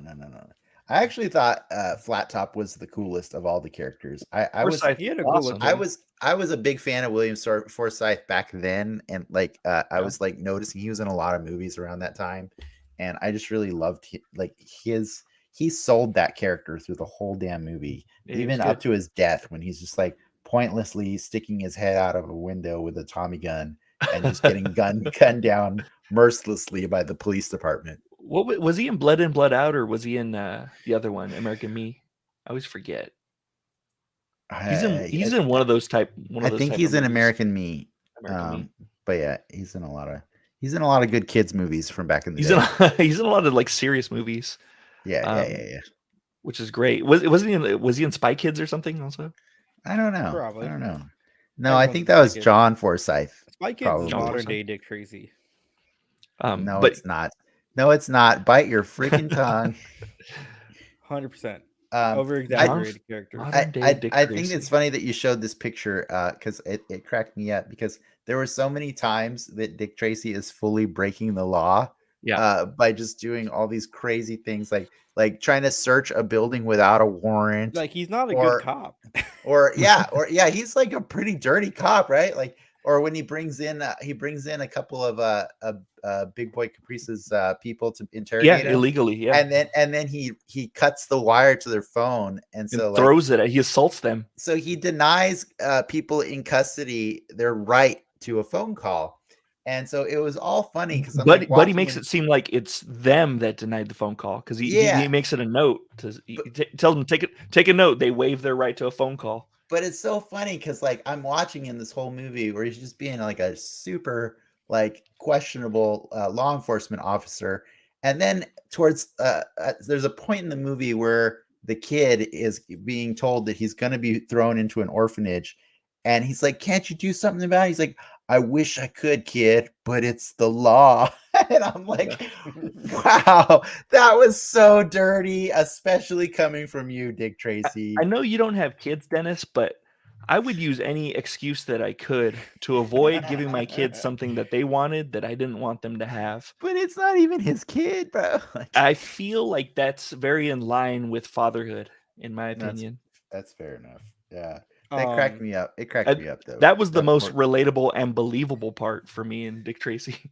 I thought the least relatable and believable part was then, even after the kid got to go to the orphanage was cool with him still hanging out with Dick Tracy. Sure. They're like, "Here, go hang out with this cop every now and then. Can I go? Can I go do that?" Like, and then he's like gung ho with taking the kid to like, "Hey, there's a shootout. There was a shooting. There's a shootout. Let's go, kid." Yeah. Well, I mean, it was the 30s. It's a more innocent time. You could just take your kids to do a shootout, and it was fine. Yeah. Was this? That's why they have warning labels and everything now. It's because of the events that occurred in Dick Tracy. Was this movie like a big deal when it came out, though? Like, was it was a big deal when it came out. AAA. Because you got to understand, this is the year after Batman. So Batman had set like all-time records for going to the theaters, and it had changed the way we had looked at comic book movies and stuff like that. So this literally came out the year later and had the same composer who did the music for Batman, and looked like nothing we'd ever seen on screen. There was a lot of hype behind this, and man, the McDonald's toys and like, so much marketing went into this movie. Dude, and like I said, the Fleer tops cards. Yes, that came with the card. Were you aware of Dick Tracy though at that time, or I think through osmosis? I think I had heard of Dick Tracy before it ever happened. You know, like if you were into comics ever, like you had heard of these things, but like it's not something you cared about. And to be fair, Dick Tracy was in the Sunday papers. You know what I mean? You could find Dick Tracy next to Spider-Man on your Sunday comic books, comic strips. Sorry, not books. Yeah. I don't know if that's the thing you did, Ricky, is look at Sunday comic strips. I used to read the comics. I used to actually read the comics every day. Yeah. Sundays they were in color, but oh yeah, yeah. I used to I used to only read the Sunday ones because they were in color. Yeah, I would cut out the Spider-Man ones because they were in color, and I kept them on my wall. Did you guys do the shoebox thing where you put it in the shoebox and then put a light behind it, and then it's like a theater, like your home theater system? No, I had TV as a kid, so. Oh wow, wow, way to tech shame me. But yeah, no, it was to answer your question, it was a big deal when it came out. Did it make as much money as I think people wanted it to make? I'm not sure about that. But I can find that answer. I don't think you can make. The only way I see a Dick Tracy movie getting made now is if you go gritty with it, right? Like, no. Right? Oh, I don't think you can do the same movie again today. You don't do the same movie, but you could do it better than it was. I personally, I think the Danny Elfman of it is too much, too much for that movie. There was times where I thought it was beautiful, and there were other times where I was like, stop. It's just a little too heavy-handed. I was gonna disagree with that actually. I think he was really restrained in this one. He just kind of did the subtle, like background music that he used in Batman.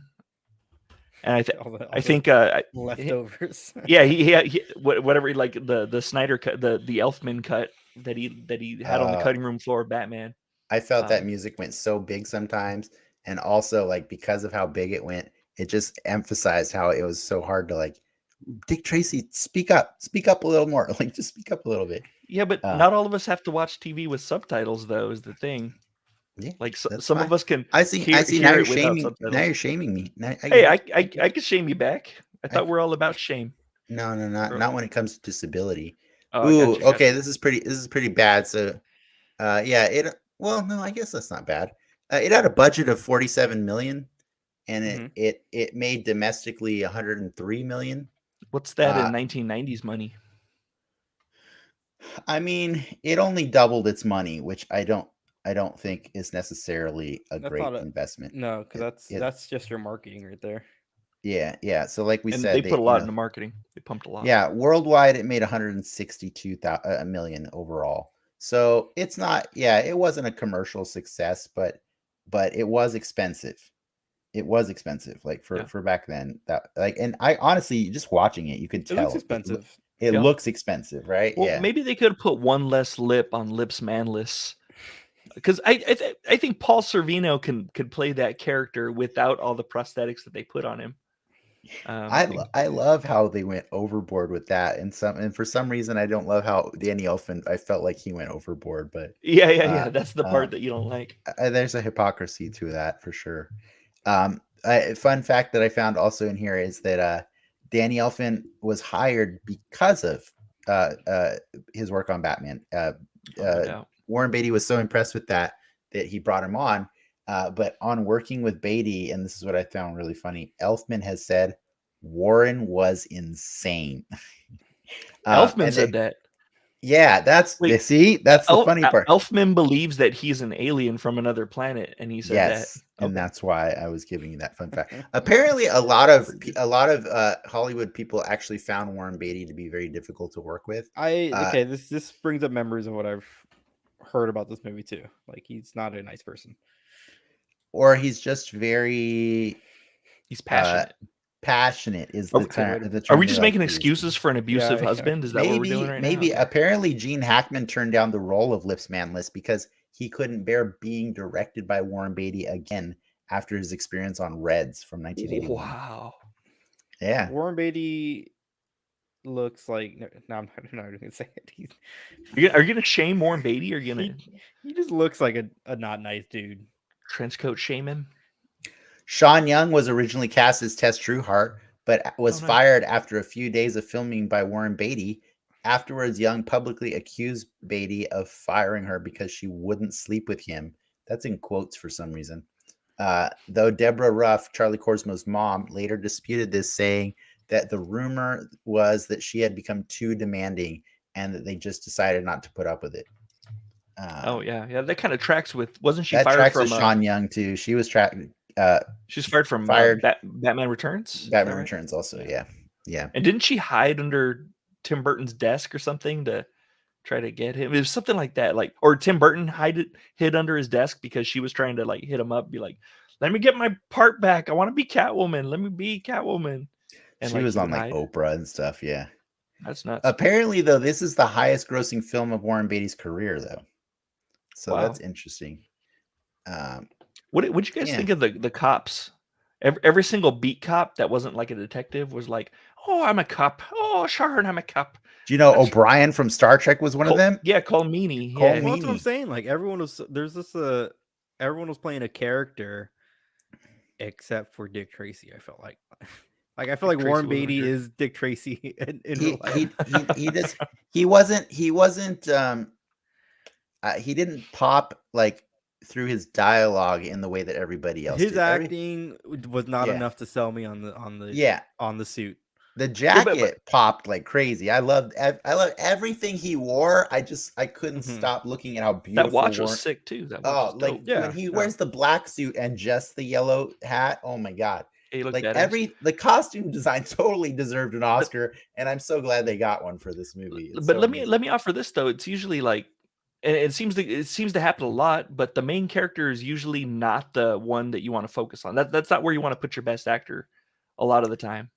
Yeah, no, I get that. I understand. I just thought like you want your main character to at least stand up to the other ones, and I felt like sometimes, like especially when he's in a scene with like Big Boy, like you're right. You know, like he really gets, it's almost muffled. Like, but Big Boy steals like every scene though. There's not one scene where Big Boy you don't know he's there. Like he's always like there and he's always huge. Did you guys see Catherine O'Hara in that? This is the first time I noticed it. Kathy Bates is in that too. As the stenographer. Holy there crap! Were so many famous people in this movie. But Catherine O'Hara, I had no idea that she was there the whole time, just sitting there. I didn't even see her until I saw the credits, and I was like, "What? She's in this movie too?" Like, this is it's too many. It was like Warren Beatty really did pull a lot of strings to like put together. Like he clearly had a love like for Dick Tracy as a kid. And he did, and I do feel like this movie is a love letter to that universe and that time period that, you know, so it definitely felt like the way they talk like the gangsters that we always make fun of. Dick Tracy? The movie? Yes. I don't know. I don't remember. Or like the character? Like that's of his time, you know? Yeah, exactly. Like I found this fun, interesting thing that Al Pacino had said in interviews about this movie, like more recently. But like he felt that Warren Beatty made a wonderful artistic film, even though now it's like it doesn't even exist, because it's barely talked about after all these years, right? And that's why I also got really excited when we had the chance to watch it, because it's like I haven't even thought about this movie. So like I feel like that's kind of like the consensus, right? Is like whatever it was and meant to people in 1990, it just went away, like, and it just never stuck in the consciousness of you know, like pop culture. I feel like it didn't live up to the hype. What happened. Yeah, there was so much hype. That hype was huge. Huge. Warren Beatty owned the rights to this movie. Oh, I'm sure he did. That's how he got. He owned the rights to a Dick Tracy film and television movie. Yeah, that's crazy. Warren Beatty was a very popular actor back then. Like, I mean, like, well, what happened? Did he get canceled or something? No, I think he just got old. He just got old. He got canceled out by being old. I mean, as a reminder, he was dating Madonna during this movie. Nice. In or June after this 2011, Beatty confirmed his intention to make a sequel to Dick sequel. Nice. A Dick sequel. Nice. Ended up on his cell phone. Ended up on his cell phone. Sorry, Ricky. What did you say? He wanted to make a sequel, and then what happened? He's gonna make another one. Basically, that's what he said in 2011. So we got to wait for it. We just got to be patient. Wait for something. By the way, as a fan of the comic strip, Warren Beatty wanted to put in as many characters from the comics into the film as he could, this was a measure used by Beatty in case the film didn't have a sequel.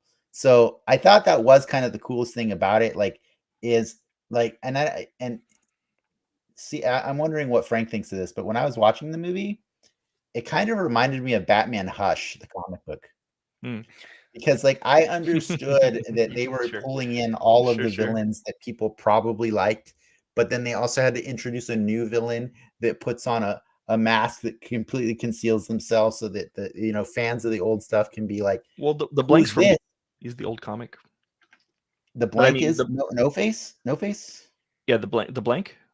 They call him No Face in the. They call him No Face in the comic, or in the in the movie. They call him No Face. Yeah, interesting. I want to say in the Topps cards and in the comic he's called the blank, but I don't think that person is Breathless Mahoney.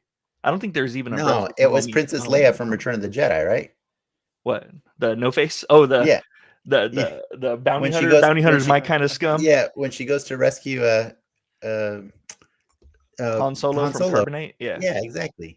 That's the same voice. It's the same damn voice, right? Dude, but I heard didn't Madonna do that voice pretty for a second when she was dying? Yeah, she did. Did I mishear that? It could have been modulated or something, whatever. I'm not sure. All right. But yeah, she is. Yeah. All right. Who was your favorite character in this movie? I gotta know. I'm just curious. Like villain? No, I said character. Okay. The flat top. Yeah, Flat Top's good. This time around, Itchy was my guy. Like Itchy just kept cracking me up with his voice. Like he's like, and then it was like old school Fellows. Like it was awesome. Yeah, I'm gonna throw a curveball in there, and I'm gonna say, I really like Charlie Korsmo as the kid because he was such a big personality and like. Now that's a dame. Yeah, but my honest let me at her dick. But my favorite character in the movie, the one that actually made me like pulled in the most into like everything going on, was Glenn Headley as Tess Trueheart. I thought when I started this movie, I was like waiting for some really bad stereotypes of women in movies and stuff like that. Great. And she was so real, like, and she like the way she reacted to things, and even like her voice. It was big. It was big enough. They all were pretty chill on that. I mean, they all are, because that seems to be the status quo in that city. You know what I mean? Well, because there's only 5 people in that part of town anyway. Yeah, like exactly. So they already know who did it. It was probably Itchy. It was Itchy and Flat Top. It's always Itchy and Flat Top. And it's pretty awkward when Itchy and Flat Top go home and it's just two doors down from where Tess lives.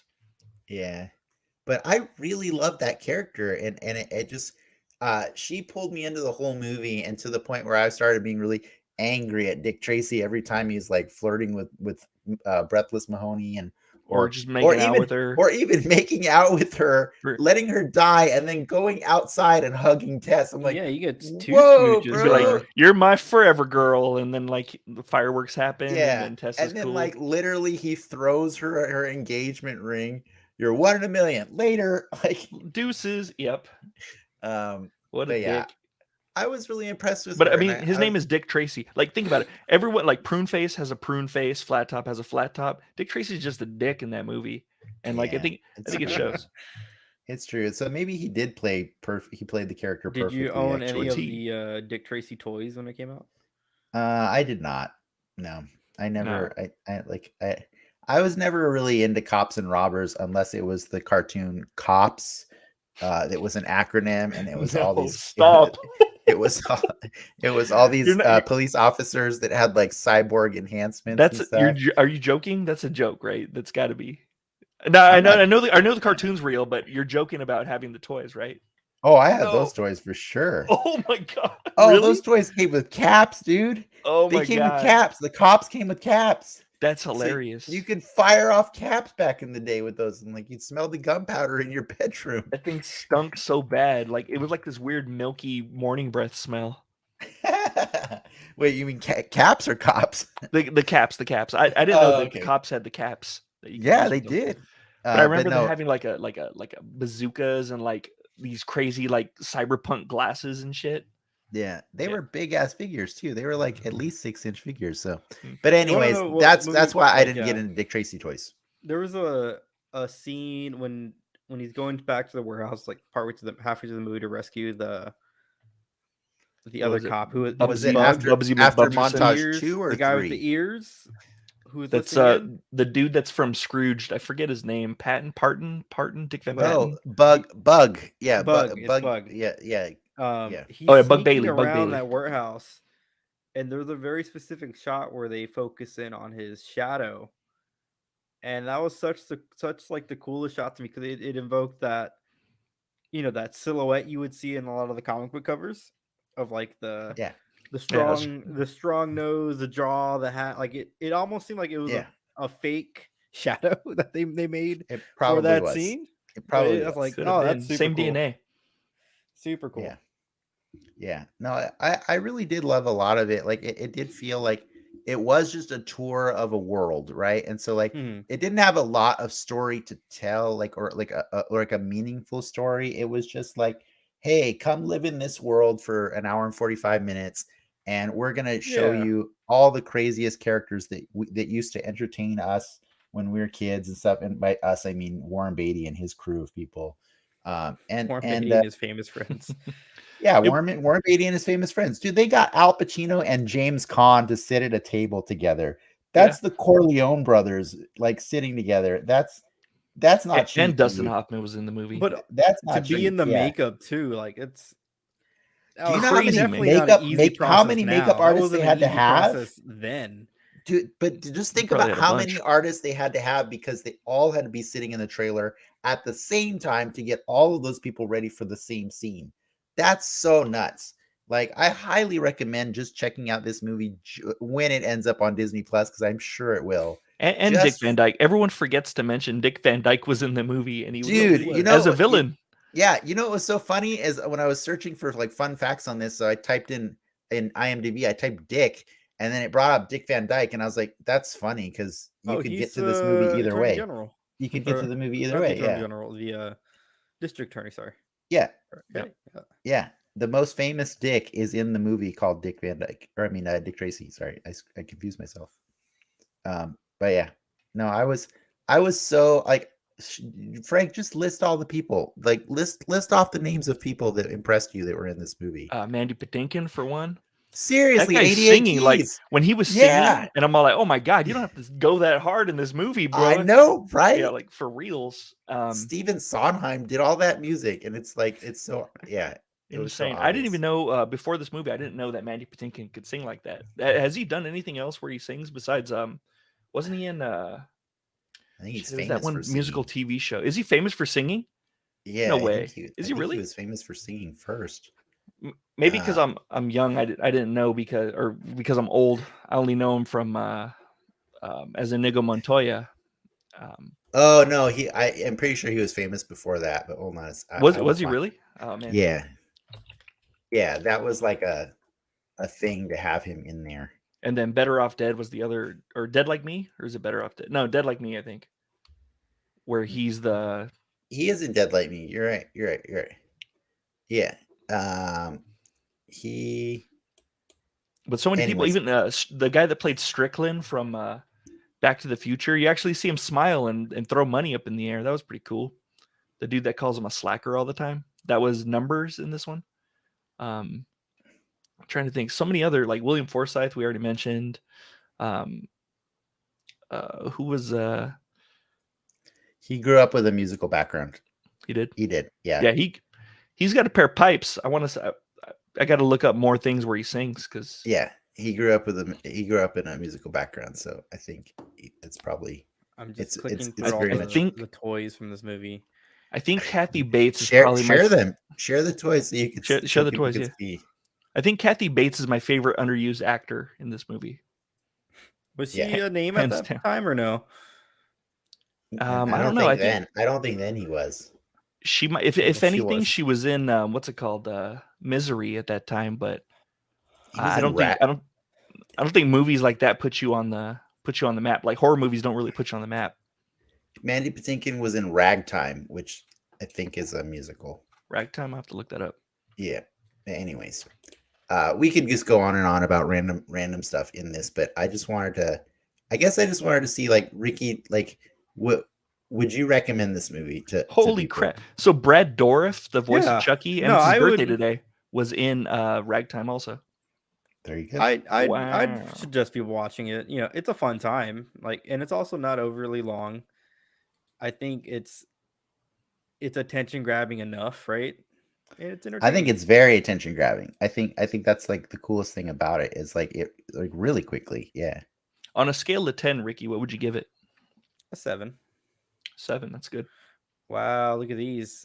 Look at these cups. I remember those. Yeah, the Yeah. McDonald's cups or whatever. That's what I'm saying. Like there was so much marketing that went into this and merchandising, like that it just like when you watch the movie, it almost doesn't feel like it deserved the burden of all of that. You know what I mean? Like Mhm.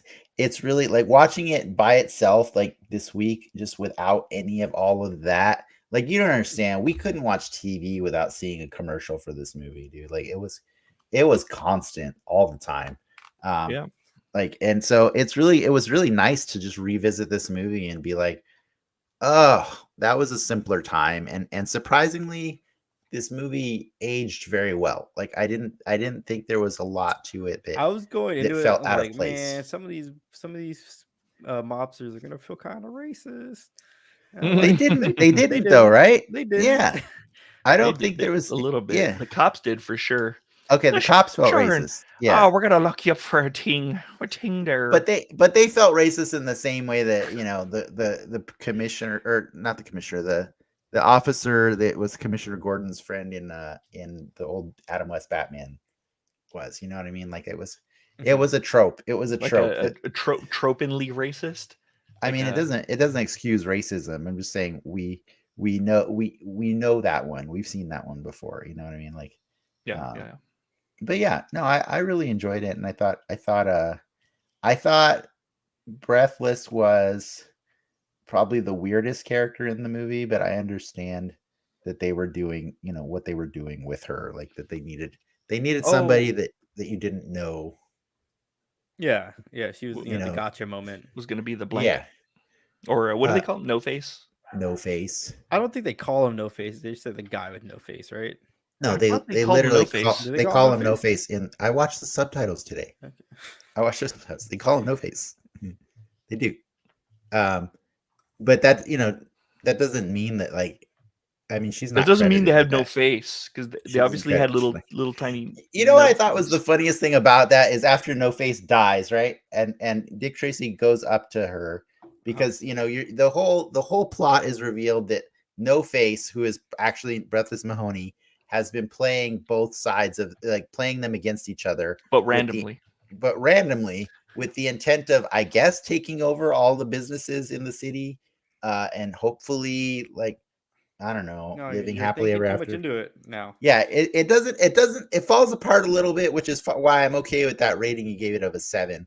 But the funniest thing about it is, so No Face has this ridiculous face with like no anything, no nose, no mouth, not really It has any 2 little eyes. holes. It has like two holes. little holes, kind of. And the funniest thing about that is when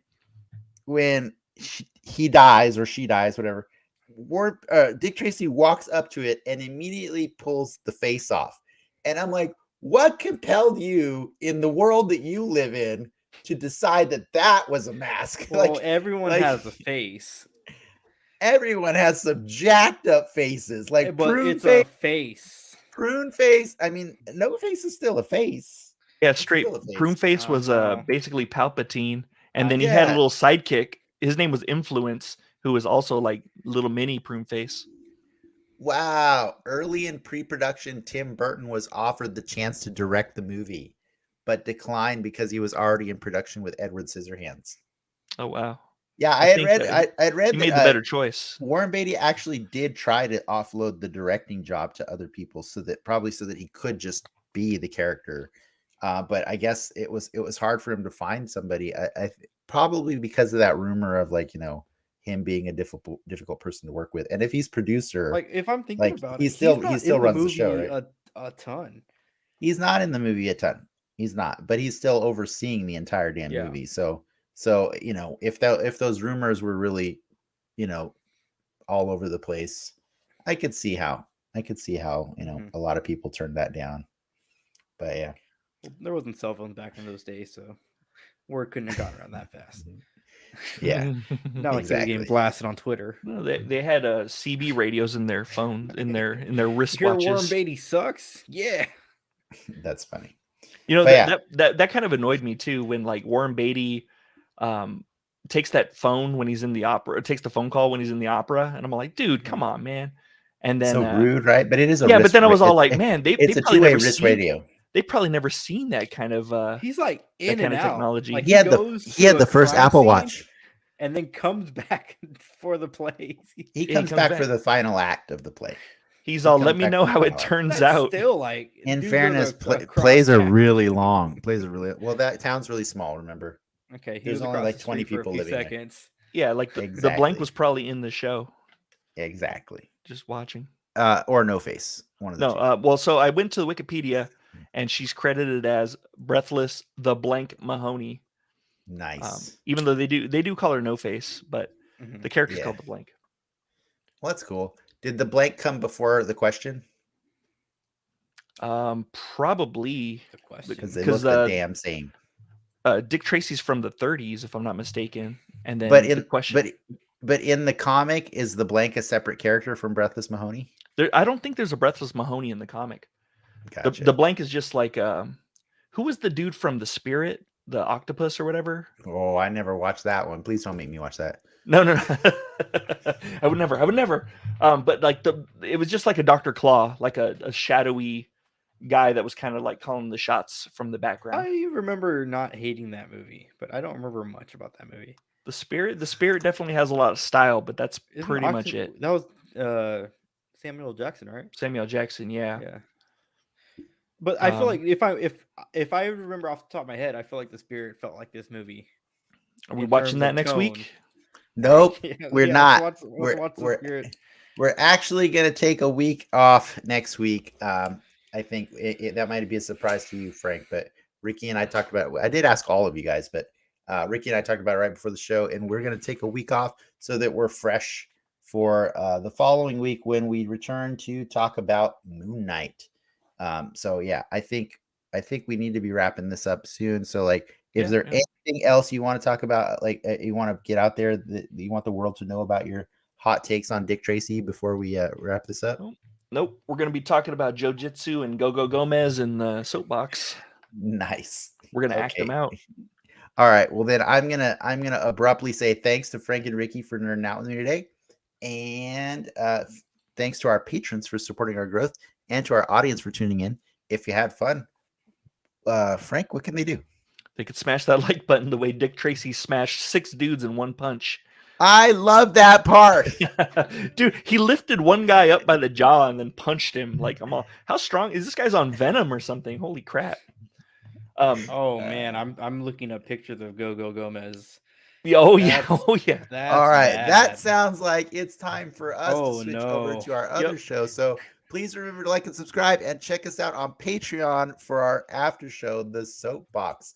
It's Den Excelsior, patreon.com/Den Excelsior. But yeah, thanks for watching. And I think that's going to be enough said, right? Enough said.